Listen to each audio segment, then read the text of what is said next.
I love the energy here, although I feel kind of intimidated with such an iconic, talented, beautiful, powerful ladies here. Good, then we're doing our job. Let me start with you, Uma. There's a sequence in the first half of the film where there's Charlize wielding swords, and I couldn't help but think about Kill Bill. So was that like do you think that was like a kind of a nod to the classic? And how much fun was fighting Charlize in this film? Fighting her was fabulous. I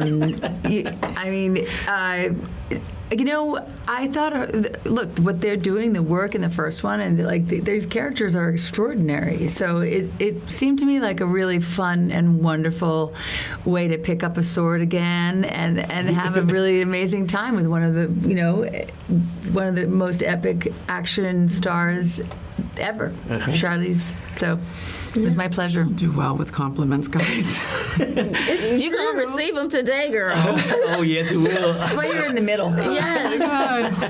So, Charlize, the movie presents so many themes, but what stood out for me was living life with purpose and fighting for what's right. So, considering what's going on globally today, where do you think, or what kind of movement or cause do you think Andy would identify with and champion or fight for? That's a very complicated question because, there's like the flippant answer and then there's I think what I always loved about it was that they really worked as a team, and I think that there wasn't really Andy deciding any of this stuff. Okay. And I think they... that would be a really... I think they really, truly just believe in the good of humanity, and they do believe that their purpose here is to try and keep some kind of a balance in place, which is not necessarily the right thing to do, by the way. So, I agree. So thank you for that. So, Kiki now is getting used to her new abilities, to her new immortality. If there's a little girl, a young girl out there watching Nile, because there's this black female superhero, and there's kind of we have to talk about representation here. What would you like her to take away from the character?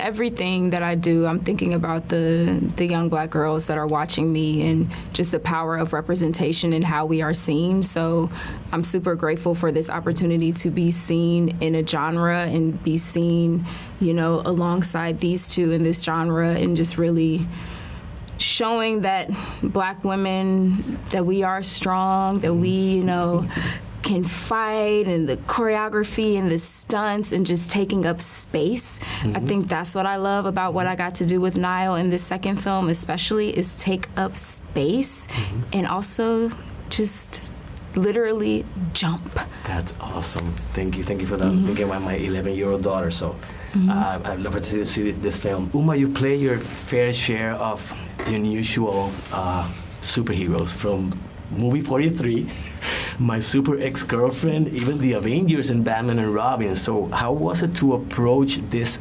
character, Discord, that has lived for centuries, from an acting perspective? I love the tone of the acting. Yeah, I do a lot of fun and kind of sometimes more far out, and but I love the naturalistic, very human, earthbound tone of the acting in this piece. And as much as I love my little wild turns, I think that's my favorite home base. So for me, it was nice to join this cast of beautiful naturalistic acting. You did awesome. So looking forward for a third installment. So thank you so much for bringing the action.